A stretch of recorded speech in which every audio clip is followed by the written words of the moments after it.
प्रिय वृष राशि व्यक्ति विशेष आसतु जानिबा जून मासटी आपणकर केमिति कटिबो। जून मास कथा जदि आमे विचार को नबा ताले जून मासरे ग्रह अवस्थिति गोचरीय भ्रमणर अवस्थिति को जदि लक्ष्य करिबा मेष राशि रे शुक्र थिला बेले मिथुन राशि रे रवि रहिचंती। एई रवि जून मास 16 तारिख परठारु कर्कट राशि की जिबे। कर्कट राशि रे बुध अवस्थान करिसंती। मंगल सिंह राशि रे थिला बेले चंद्र मकर राशि रे, कुंभ राशि रे राहु थिला बेले मीन राशि रे शनि रहिचंती। एमिति जदि आमे देखिबा ताले आपनकर वृष राशि आपनकर जून 1 तारिख बृहस्पति तृतीय भाव को आसीबे।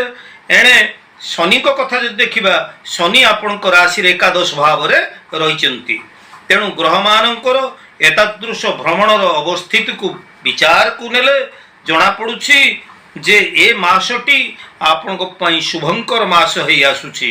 प्रिय वृष राशि व्यक्ति विशेष कर्मक्षेत्र कथा को जदि आमे लक्ष्य करिबा आपनकर कर्मक्षेत्र रे ए मासरे आपण कर्मक्षेत्र को उज्जवलमय करिवे। विभिन्न क्षेत्र रे आपण सफलता बा नुआ उपलब्धि हासिल करिया जाउछंती। ए जून मासटी आपनक पई अति शुभंकर मास होई आसुछि। वाणिज्य व्यवसाय कथा जदि विचार को नबा आपण नुआ नुआ योजना गुड़ी को हाथ को नेबे एवं वाणिज्य व्यवसाय क्षेत्र रु आपण ए मासरे पर्याप्त परिमाण रे रोजगार करि परिबे। आपण आशा करिथिबा लाभ ठारू अधिक लाभ मध्य ए मासरे आपण व्यवसाय क्षेत्र रु पाई परिबे। जो माने चाकरी आशायी प्रार्थी माने रहिचंती से माने ए मासरे नूतन चाकरी वृत्तिटीए पाई जिबार संभावना उज्जवल रहिछि। सेथिपाई प्रतियोगितामूलक परीक्षा गुड़िक दियंतु, निजको प्रस्तुत करंतु एवं सफलता हासिल करंतु। शिक्षार्थी माने ए वर्ष एई मासरे निश्चित भाव रे नूतन शिक्षा प्रति आग्रह प्रकाश करिवे। नुआ पाठ पई उच्च शिक्षा लाभ पई विदेश यात्रा करि पारंती। नुआ नुआ पाठ पढ़िया पई आपन को मन रे आग्रह प्रकाश पाइबो एवं जो माने निजर शिक्षा को नै कैरियर गढ़िबा पई चाहुचंती से माने निश्चित भाव रे तत्पर हेबे एवं आग्रही एई पाठ पढ़ा उपरे मनोनिवेश करिवे। जो माने परीक्षा देथिले परीक्षा रे कृतकार्य हेबे, भल नंबर रखी पास करिवे एवं आर्थिक दिग को जदि आमे लक्ष्य करिबा प्रिय वृष राशि व्यक्ति विशेष ए वर्ष आपण वाणिज्य व्यवसाय क्षेत्र रु एवं विभिन्न सूत्र रु बंधु सहयोग रु आपण आर्थिक लाभान्वित हो पारिबे। आर्थिक क्षेत्र निजर स्थिति को ए मासरे आपण मजबूत करि पारिबे। स्वास्थ्य कथा जदि आमे देखिबा ताहले स्वास्थ्य क्षेत्र रे आपण दीर्घ दिन जो पुराना रोग आपणकर लागी रहिथिला ए रोग व्याधि रु आपण टिके उपशम पाइबे, निजको सुस्थ अनुभव करिवे।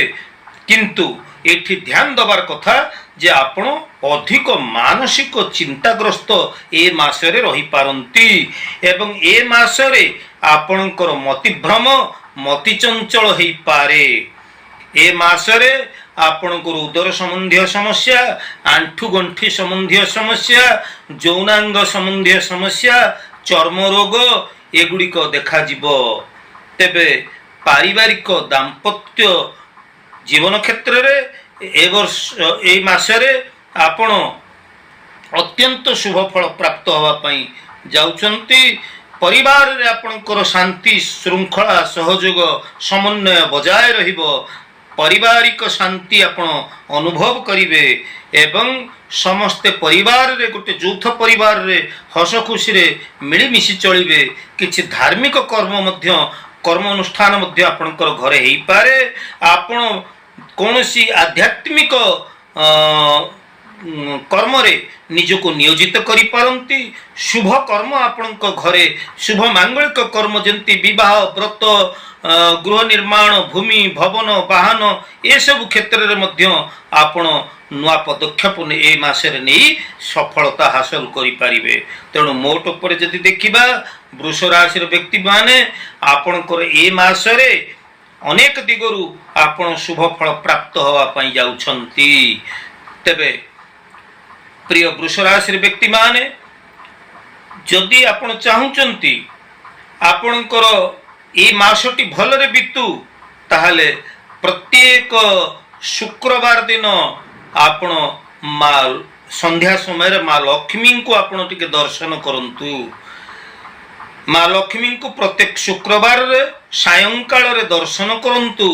मासटी आपणकर भलरे बीतिबो। जून मासटी आपणक पई अत्यंत मंगलमय मास होई आसुची, अत्यंत शुभंकर मास होई आसुची। ए जून मासरे निजर कर्म उपर आपण प्राधान्य दियंतु एवं प्रत्येक क्षेत्र रे आपण सफलता हासिल करंतु। महाभारत दान धर्म पर्व रे कहा जायछि केवल ग्रह नक्षत्र न करुति शुभाशुभम सर्वमात्मा कृत कर्म ग्रहवाद लुकाइति।